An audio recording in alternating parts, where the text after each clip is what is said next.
Hey everyone, Fresh here. In this video, I'm going to be breaking down some tips and tricks you can do as a tank and specifically as a protection warrior to make the Mists of Tirna Scithe mythic dungeon easier for you and your group.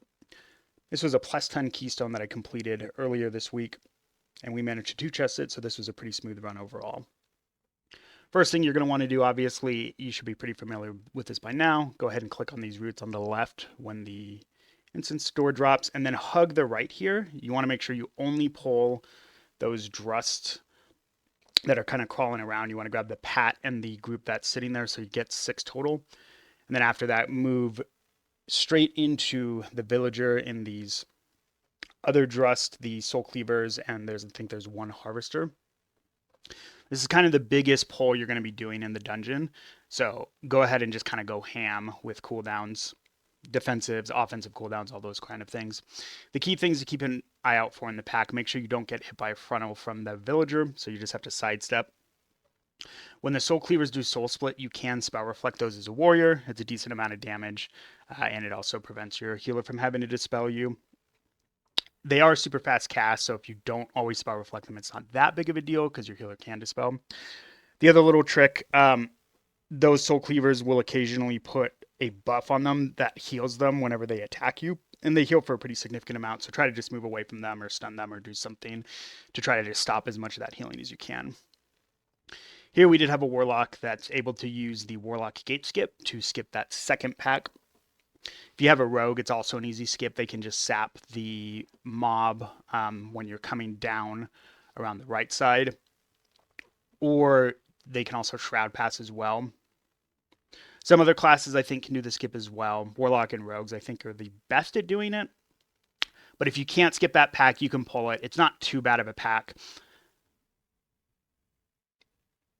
And then kind of after you kill this pack, you're going to want to head over and grab a mushroom. Even as a tank, make sure you grab a green mushroom, not a purple mushroom. You'd rather just have primary stat than stamina, especially in this dungeon. There's nothing like dangerous to tanks really. So after you grab the mushrooms, come out here. And then I always just mark one of these bow breakers. You want your DPS to focus one of these down and get them to 50% before the other one. You don't really want to split damage evenly unless your healer feels comfortable. If your healer's like confident and says, you know what, I can totally heal us through 2 furious thrashings, then you can. But I would say generally for pugs in most groups, just mark one bow breaker, get that one down to 50%. They'll do furious thrashing, and then that way you don't have 2 furious thrashings going on at the same time.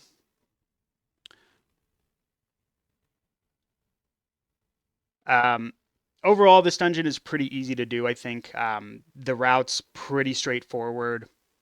Obviously, the amount of trash you get in the maze will determine how much count you have and how many gorms you need to pull at the end of the dungeon.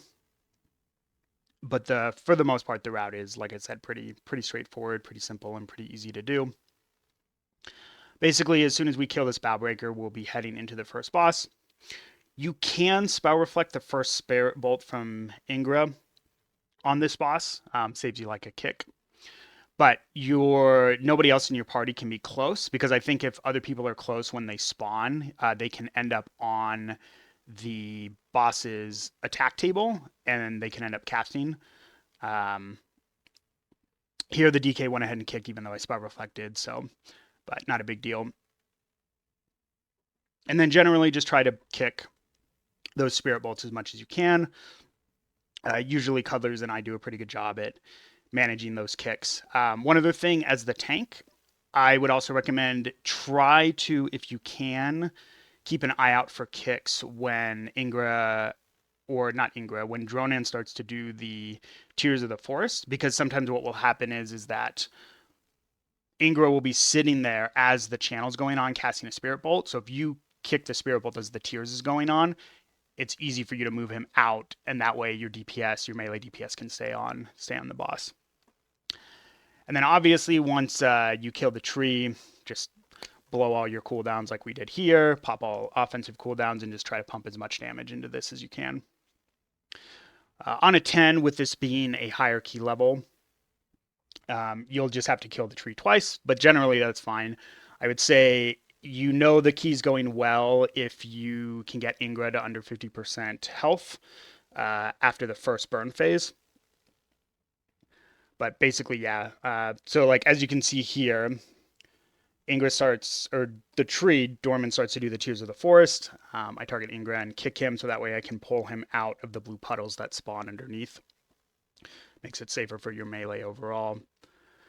And then Ingra is already below 40% before another burn phase, so I don't remember if we kill him out right here, but if you don't, you can just finish him off basically. So one thing I would say is it is important for, I think, your DPS to try to make sure they are doing damage to, like doing good damage to the tree even on the pull. And what I mean by that is like don't be shy about using cooldowns on the tree on the pull. So like using, you should definitely be sending any cooldowns I think that are a minute or shorter. I think sometimes what happens, I've been in runs where it takes like 2 to 3 minutes for the tree to die the first time, and I think it's because the DPS is holding all their cooldowns for the burn phase, and the tree takes so long to die that if people had used their cooldowns, they would have managed to, we would have killed it much quicker. So definitely don't be shy about sending your cooldowns on the tree, especially on that first pull, so that way you can get to the burn phase with Lust up and get as much damage onto Ingra as you can. So here, when we come down to these, one thing, keep an eye out for where Mistcaller goes, because basically as you're coming down, and make sure you're mounted, as you're coming down here, you can actually see what direction she walks towards. And I was able to tell, yep, she went to the left. We're going to go to the left here. And then we'll just go ahead and kind of do the maze here. These packs will be kind of different each time with like their composition. This particular pack is pretty safe. There's like nothing too really dangerous for you as a tank to worry about. These defenders just drop these mist wards, so you just have to pull the mobs out of it. Pretty easy to do. Just make sure you're moving whenever they drop those. The expels, those just target someone at range. It's just like a charge attack. Yeah, you might be able to intervene those. That's actually something I haven't tested or tried out yet. But generally, I don't take intervene and miss. Usually, I'll just take I want improved heroic leap for the last boss specifically, but it's possible that intervene will work on those. So, and I do have a add-on for navigating the maze, but unfortunately, it has to see a specific, it has to see a certain amount of the route in order to kind of pop up and start working. So here in this pack's kind of similar to the last pack. The only difference is there's a tender. The tender doesn't really do much. It will cast like a Nourish the Forest, and it's good to try and keep an eye out for that when these Mist Wards get dropped, because sometimes what'll happen is it'll stop in the middle of the ward like it did right there, but the Hunter managed to kick it and start casting Nourish. But even as the tank, you can try to keep an eye out for that to make sure you kick that in time. But again, we just kind of have two defenders here that are just kind of doing their charge. Ultimately, they don't do too much damage to your party members, so if you don't have intervene, I don't think it's a big deal, even if it does work on them. I mean, intervene has a 30-second cooldown anyways. It could be useful maybe in like really big or hectic pulls. We do end up kind of with like kind of a bigger pull here. Someone manages to pull the pack through a wall on one of these, and so we end up with a double pack. So that's like maybe a spot where like intervene would be good, but for the most part, I don't think it's super necessary. All right, and then this pack does have a new mob type. It has a guardian. It actually has two guardians. So the guardians do a tank buster, and as you can see here, this is the one where we got the double pull here. So as soon as I see the mobs coming, I immediately pop shield wall because I know this is going to be a pretty big pull. This is actually the first time I've ever like done a pull like this in the maze this season, so a little bit unexpected, but we managed to kind of adapt there. Like I said, not shy about using my cooldowns to make sure we live. But what I was going to say about the Guardians, so the Guardians do have a tank buster attack called Anima Slash, and it puts like a dot, and it can stack. So if you have two Guardians in a pack and both of them hit you with Anima Slash, you can see there that dot got applied to me on my unit frames. But if you get two Anima Slashes, they can stack up, and they can actually do really high damage to the tank. Little trick as a warrior is you can actually spell reflect Anima Slash. Unfortunately, the cast is definitely slow enough where it's easy for you to see the cast and then immediately hit spell reflect and stop one of those Anima Slashes. And even though you'll usually only stop one Anima Slash, even if there's two Guardians in the pack, stopping one is more than good enough. Usually one Anima Slash is not that much damage. Like, it's a little bit of damage, but it's not a lot. So when you get two Anima Slashes stacked, that it can be pretty high damage. So usually my strategy is, if there's a double Guardian pack, I'll Spell Reflect the first set of Anima Slashes, and then after that set of Anima Slashes, for the second one, I won't have Spell Reflect available again, so I'll just Shield Wall when I've got the double stack on me. And then this is one of the kind of mini bosses or like larger mobs. It's the frog, the Gorge Gullet. This mob's pretty easy as a tank. Just whenever he does tongue lashing, just sidestep and you won't get hit by it. I think even if you miss the sidestep and get hit, I don't think it does that much damage, so it's not a big deal. But there's no reason for you not to sidestep and just avoid the damage. And then obviously green swirly, just move out of that. That mob is very easy to do. Nothing, dangerous or anything like that.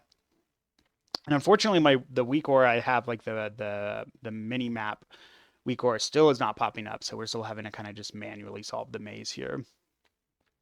Okay, so this is kind of one of the most dangerous packs here because this is a double Guardian pack with both a Shaper and a Tender.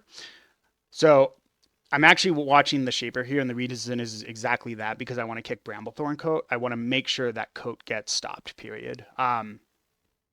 Coat will more than likely, it won't wipe your group necessarily, but it will cause a lot of damage and make this pull much harder than it should be. So definitely make sure you are stopping Bramblethorn Coat. I generally say it has a higher priority than Nourish from the Tenders. Yes, Nourish is annoying because it will essentially full heal the mob, so you kind of have to redo the pack. But Bramblethorn Coat will just make it like, so your group can very easily die from like a coat going off. So definitely make sure the coat gets stopped no matter what. And then since it's also a double Guardian pack, make sure you're cycling through Spell Reflect and Shield Wall and Demoralizing Shout as you need to minimize the damage from those tank busters. My add-on still is not working, so we're still kind of having to manually solve this. In fact, it didn't work at all for the maze. I'm not sure why. It must have just not recognized the pack. But anyways, moving on to Mistcaller, the second boss here. Mistcaller is it's an easy fight in the sense that nothing she does is particularly complicated, but each of her individual mechanics are extremely punishing, as in, if you mess up one mechanic, you're probably dead.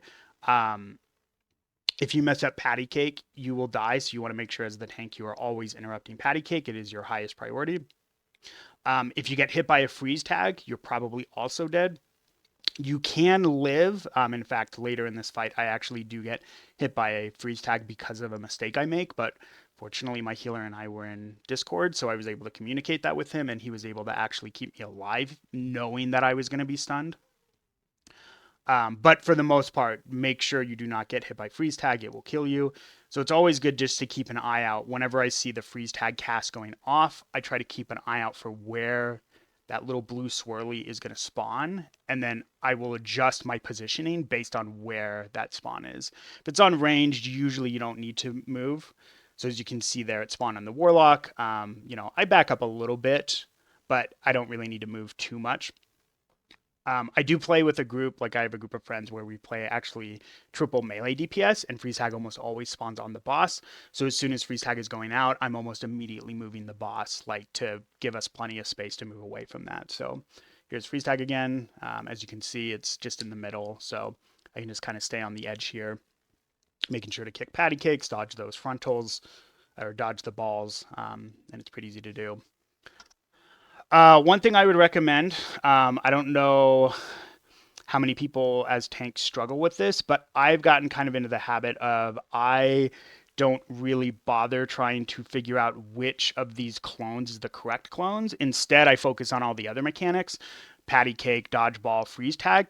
As you can see here, I accidentally tabbed to that freeze tag and charged to it, but I told my healer, hey, I charged. He immediately pops Spirit Link, which keeps me alive, and then we're safe. We're able to continue on without too many issues. By mistake, like I said, I kind of got a little bit eager, and I tabbed, and because I was trying to shift targets and hit shield charge on the boss, end up shield charging to the freeze tag and stun myself. But Clutch healer play manages to keep me alive, so very good play on their part. But anyways, yeah, during guessing game, I'll kind of talk about it here. My primary goal is just to live as the tank in this, which means number one, you still have to make sure patty cakes get kicked. As you can see, even during guessing game, Miss Caller will still cast patty cake. I also try to make sure I'm not getting hit by freeze tag. I see a freeze tag comes up right next to me. I'm just moving away from it because I do not want to get hit by that freeze tag.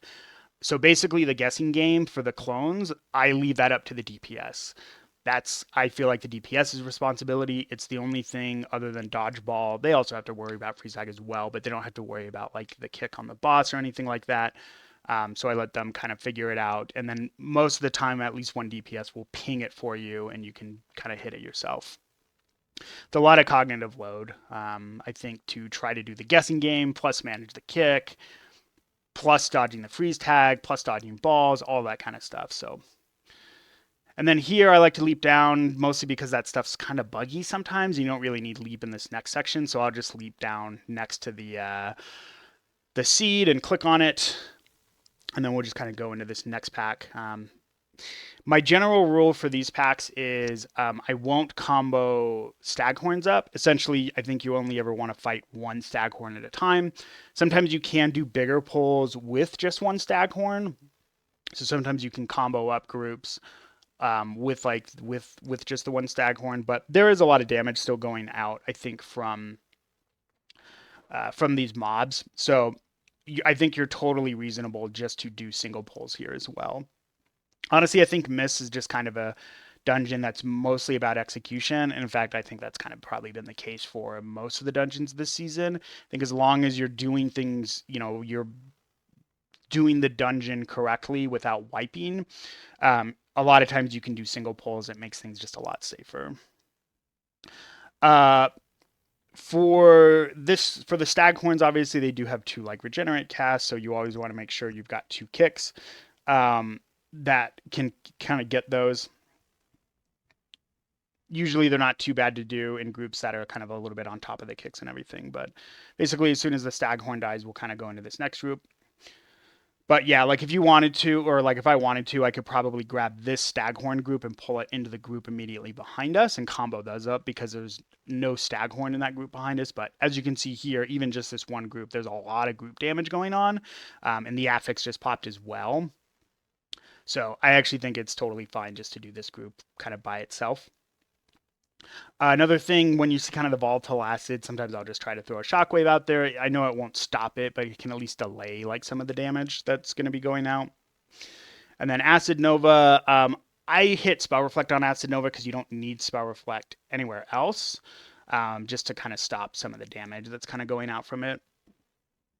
This next pack, there's not really too much going on here. It's just, yeah, it's a bunch of these like Groms. There's no Staghorn, nothing to kick or anything like that. And there's like the acids and stuff that your DPS has to worry about. Basically, I just will kind of like stutter step backwards, just to slowly move the mobs out of like the green circles, just to give your DPS more room to move. But make sure you don't move too much unless you do want to kind of pull these groups together. But if you just want to do it one group at a time, just take small little steps back as you're pulling the mobs out of the green circles that get left on the ground.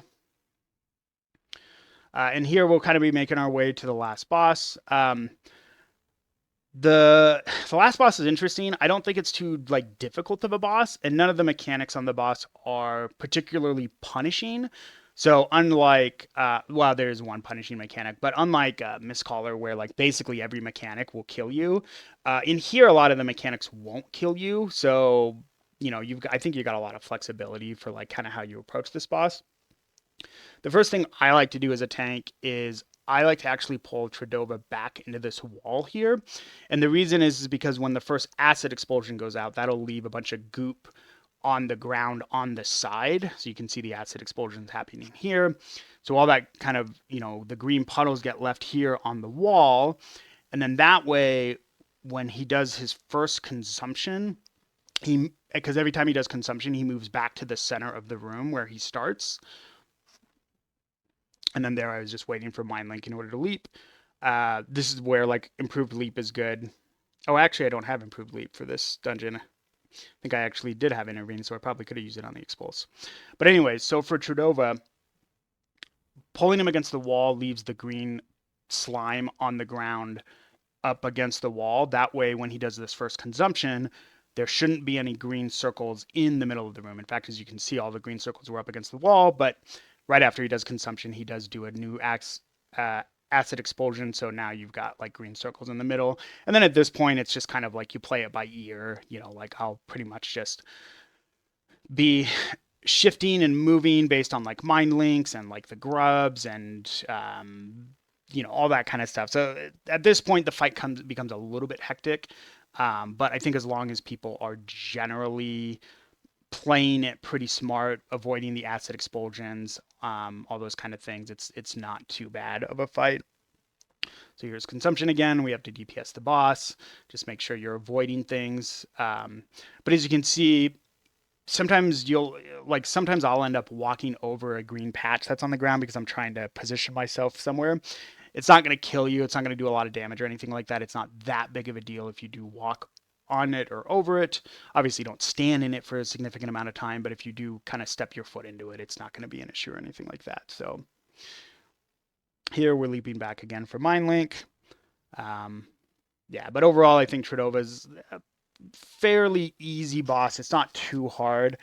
I will say one thing about the larva. They're really annoying because of their fixate mechanic. It's hard for you to pick them up as a tank because even if you taunt or challenging shout, they just ignore you and stay fixated on their target for a while. So they kind of have to like drop that fixate. When the fixate's done, then you can actually usually pick them up. But there's little things you can do. Like here, I'm kind of moving in position so that way, we're going to kill them with AoE. I'll also like use a shockwave if they're all grouped up and try to get them. There's little things you can do to like kind of help with the larva. But for the most part, that's up to the person being fixated to kind of manage those because, like I said, you can't taunt them or anything like that. So they'll just stay, focused on their target. Here, the hunter actually, I think, kind of got overzealous. I don't think I think Avatar was down when I was going into this pull. So he actually kind of went in and just like started going ham. And I was like, hold on, I need like a moment to like, get aggro. And sometimes DPS will do that. They'll get they'll get super like, oh, I've got to go like really fast or whatever. And it's like, take a moment, take even just like, 3 to 5 seconds just to like let your tank get aggro. And then you can start going ham. I promise I won't lose threat once I've got the mobs on me. It's always that initial kind of pickup that's always like, I think gonna be kind of like difficult for like tanks, especially if DPS is going really hard, as hard as they can. But basically here we're at 93%. And I think I was actually talking to my healer on Discord. I was like, I'm not sure if this will give us 100 or not. And he was like, well, we've only got, like basically 10 seconds at this point to get the 2 chests. So we were like, let's just play it like this is the 100%. If we kill this in the next 5 seconds, then, we time it, we get that 100. And we did manage to 2 chest it.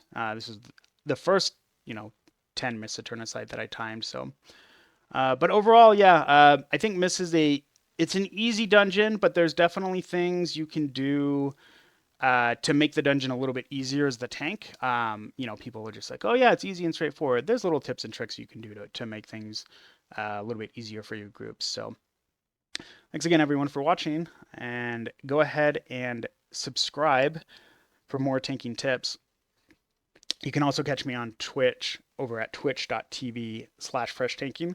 I do stream pretty much all of my Keystone runs, so if you do want to watch those, that's a good place to stop by as well. Have a good one.